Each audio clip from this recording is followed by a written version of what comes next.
Chemical कंपनियां एक के बाद एक कई सारे कंपनियों के नतीजे आ चुके हैं। आज शाम को इनफैक्ट टाटा केमिकल्स भी आ जाएगा, लेकिन लेकर आई है यूपीएल का स्टॉक जो 9.5% नीचे है। आप नवीन फ्लोरीन देखें, बाकी काउंटर्स देखें, इन सब में मुनाफा वसूली देखने को मिली है। तो ये हमने पहले भी चर्चा की थी कि देखिए थर्ड क्वार्टर ऑफ FY24 खराब रहेगा, लेकिन क्या इतना खराब रहेगा उसका अंदाजा शायद बाजार को नहीं था। अजय जोशी इस सेक्टर को क्लोजली ट्रैक करते आए हैं।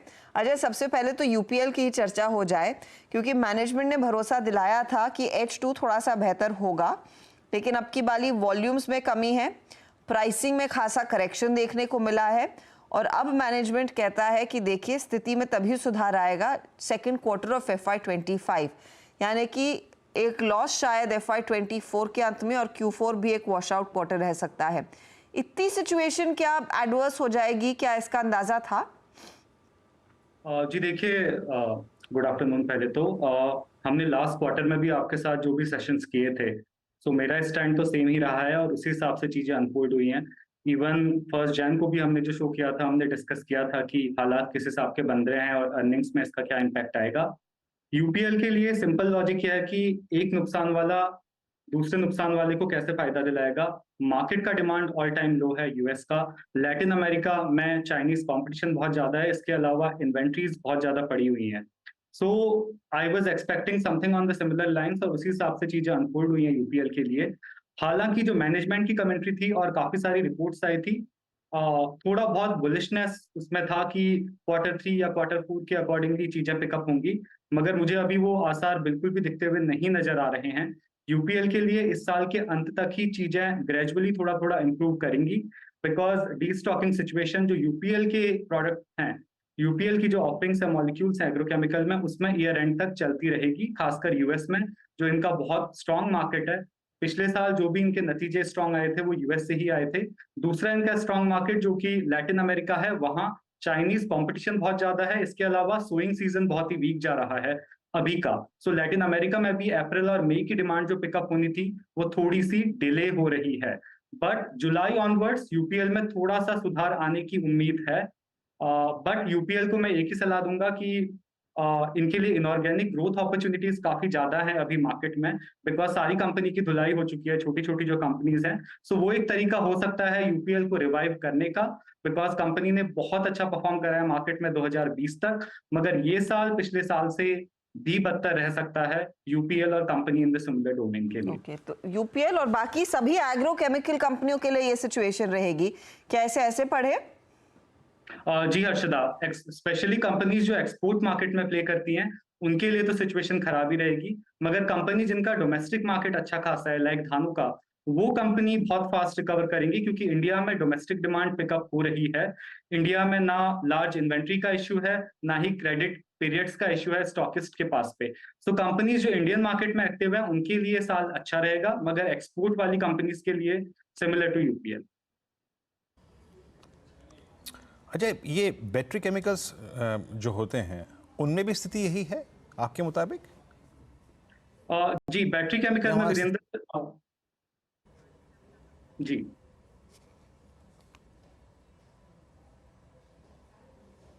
Hello, please Ajay, go ahead. या मैं बैटरी सेगमेंट की बात करता था, बैटरी केमिकल्स जो कंपनी है उनका, उन पे आउटलुक।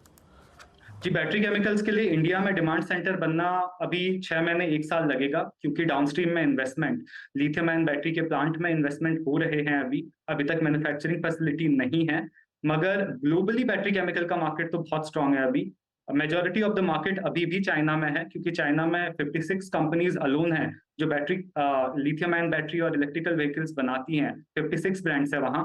इसके अलावा दूसरा सबसे बड़ा मार्केट जो है वो यूनाइटेड स्टेट्स में है। इंडिया में ये इकोसिस्टम बनने में भी टाइम है, बट बैटरी केमिकल्स एक सेगमेंट है जो काफी बुलिश है। सो लॉन्ग टर्म के हिसाब से अगले 2 से 3 साल के लिए this is going to be the segment जो revenue, margin and growth driver रहेगा इंडियन केमिकल कंपनीज के लिए।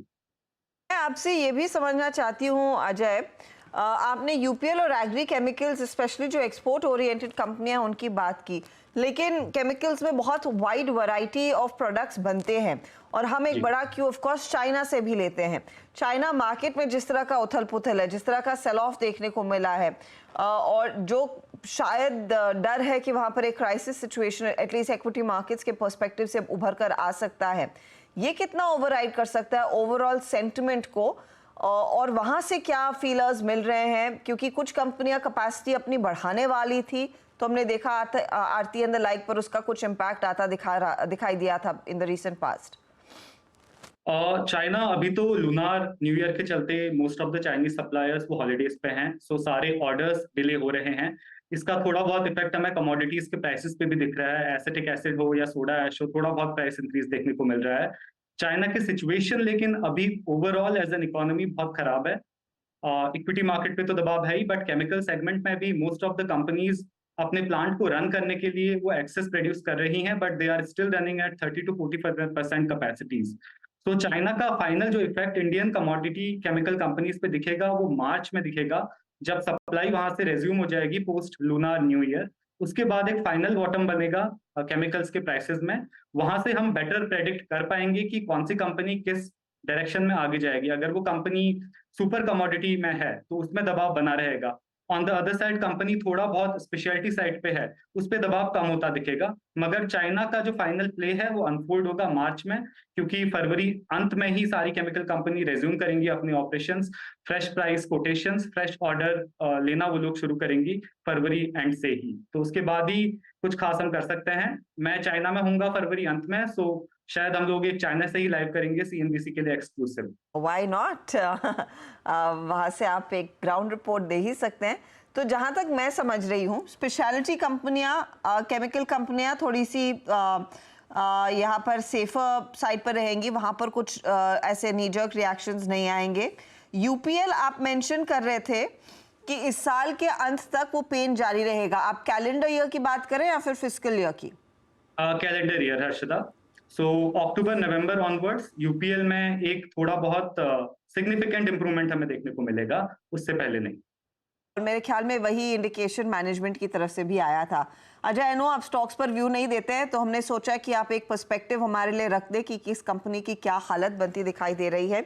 बहुत बहुत शुक्रिया इस अपडेट के लिए। अब आते हैं चार्ट्स क्या इंडिकेट कर रहे हैं। राजेश जी, यूपीएल देखिएगा प्लीज और बताइए क्या किया जाए, कंसिडरिंग आज एक तरफा नॉक लगा है। शरद ने तो कह दिया ये एक फंडामेंटली बॉटम पिकिंग का टाइम रहेगा, स्टॉक में तेजी कर सकते हैं, लेकिन जिस तरह का प्रेशर दिखा रहा है, कहाँ मौका आप ढूंढेंगे इफ एट ऑल खरीदना है तो? हर्षदा जी, देखिए यूपीएल का अगर आप चार्ट देखें तो एक इंपॉर्टेंट सपोर्ट था, वो करीबन था 500-520 पे, और यही सपोर्ट टूटा है। और ये सपोर्ट टूटा है with gain in open interest. यहाँ पे हेवी शॉर्ट बिल्टअप है। अगर आप इसको देखें कि सपोर्ट कहाँ है, तो डेली चार्ट पे इमीडिएट सपोर्ट तो जो था वो नहीं दिख रहा है, लेकिन वीकली पे जाना पड़ता है आपको। तो ये जो सपोर्ट बन रहा है करीबन 425 इनिशियली, और उसके बाद 400, मुझे लगता है 425-400 के आसपास ये जो वीकनेस है ये कहीं ना कहीं डाइजेस्ट हो जाएगा और वहां से रैली आएगी। तब तक के लिए वेट करें।